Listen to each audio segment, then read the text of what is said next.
ሰላም ላንቺ ይሁንት። እንዴት ዋልሽ? እግዚአብሔር ይመስገን። ሰላም ይብዛ ወንድሜ። እንዴት ዋልክ? ስራ እንዴት ነበር? እግዚአብሔር ይመስገን እህቴ፣ አሪፍ ነው። አንቺ ጋስ?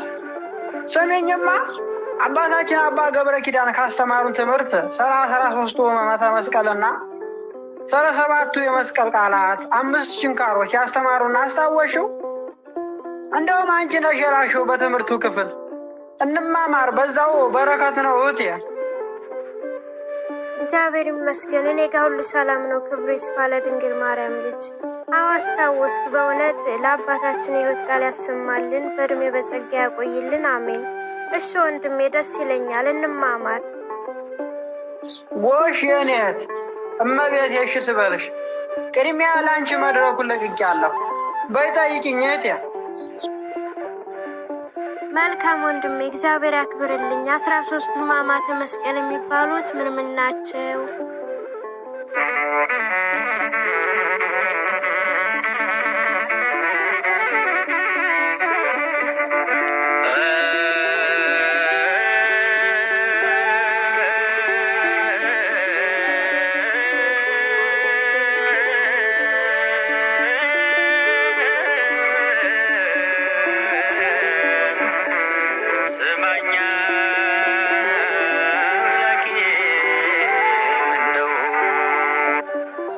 ቃለ ሕይወትን ያሰማልን እህቴ ወለተ ማርያም።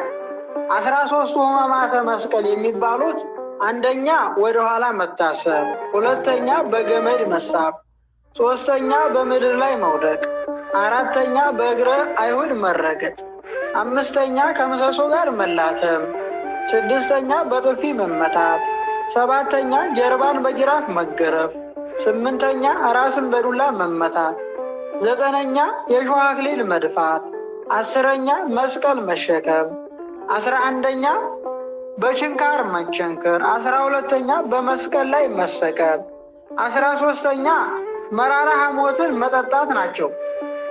እስኪ እኔ ደግሞ ልጠይቅሽ፣ የመስቀሉን ቃላት ጥቀሽልኝ። ስማኛ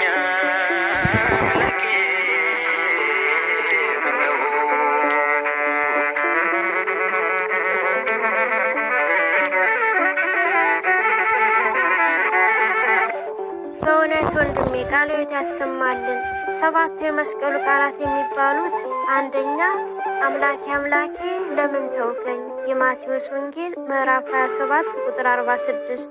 ሁለተኛ አባት ሆይ የሚያደርጉትን አያውቁትምና ይቅር በላቸው፣ የሉቃስ ወንጌል ምዕራፍ 23 ቁጥር 34። ሶስተኛ ዛሬ በገነት ከኔ ጋር እንድትኖር በእውነት እነግርሃለሁ፣ የሉቃስ ወንጌል ምዕራፍ 23 ቁጥር 43። አራተኛ እነሆ ልጅሽ እነኋት እናትህ፣ የዮሐንስ ወንጌል ምዕራፍ 26 ቁጥር 27። አምስተኛ ተጠማው፣ የዮሐንስ ወንጌል ምዕራፍ 19 ቁጥር 28። ስድስተኛ አባት ሆይ ነፍሴን በእጅ አደራ ሰጣለሁ፣ የሉቃስ ወንጌል ምዕራፍ 23 ቁጥር 46። ሰባተኛ የተጻፈ ሁሉ ደረሰ ተፈጸመ አለ፣ የዮሐንስ ወንጌል ምዕራፍ 19 ቁጥር 30። ወንድሜ 7ቱ የመስቀሉ ቃላት እነዚህ ናቸው። አንተ ደግሞ 7ቱ ተአምራትን ንገረኝ።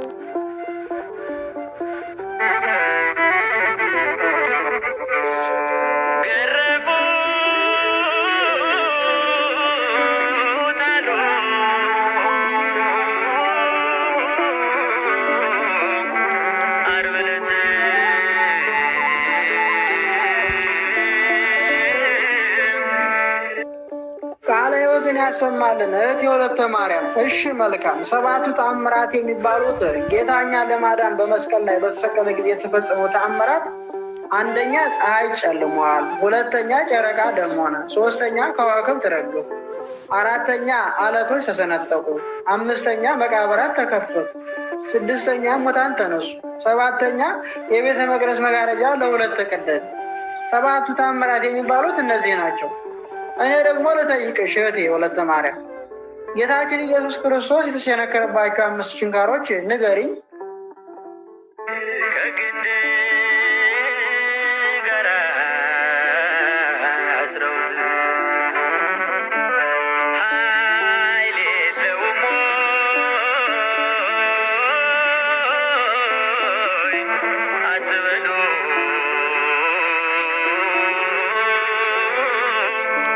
ፈዋሽ ነውና በቁስሉ። ቃለ ሕይወት ያሰማልን ወንድሜ፣ በእውነት ካንተ ብዙ እየተማርኩ ነው። ጌታችን መድኃኒታችን ኢየሱስ ክርስቶስ የተቸነከረባቸው ችንካሮች፣ አንደኛ ሳዶር በሚባል ችንካር ቀኝ እጁን ቸነከሩት። ሁለተኛ አላዶር በሚባል ችንካር ግራ እጁን ቸነከሩት። ሶስተኛ ዳናት በሚባል ችንካር 2 እግሩን ቸነከሩት። አራተኛ አዴራ በሚባል ችንካር መሃሉን ልቡን ቸነከሩት። አምስተኛ ሮዳስ በሚባል ችንካር ደረቱን ቸነከሩት። በእውነት እህቴ ቃለ ሕይወትን ያሰማልን፣ ከዚህም በላይ ጸጋውን በረከቱን ያድልልን። ይኔት ከአንቺ ብዙ ነገር ተምሬያለሁ። የተማርነውን ቅዱስ ቃል አምላክ ቅዱሳን በልቦናችን ጽላት ይጻፍልን። አሜን አሜን። ወንድም ዓለም ለሁላችን፣ እኔም ካንተ ብዙ ተምሬያለሁ። በእውነት ቃለ ሕይወት ያሰማልን። ቸሩ መድኃኔዓለም በቤቱ በደጃ ያጽናልን። የኔ ወንድም አሜን። አነሳስቶ ላስጀመረን አስጀምሮ ላስፈጸመን ለልዑል እግዚአብሔር ክብር ምስጋና ይገባው። አሜን። ወስብሐት ለእግዚአብሔር ወለወላዲቱ ድንግል ወለመስቀሉ ክቡር። ይቆየን። አሜን።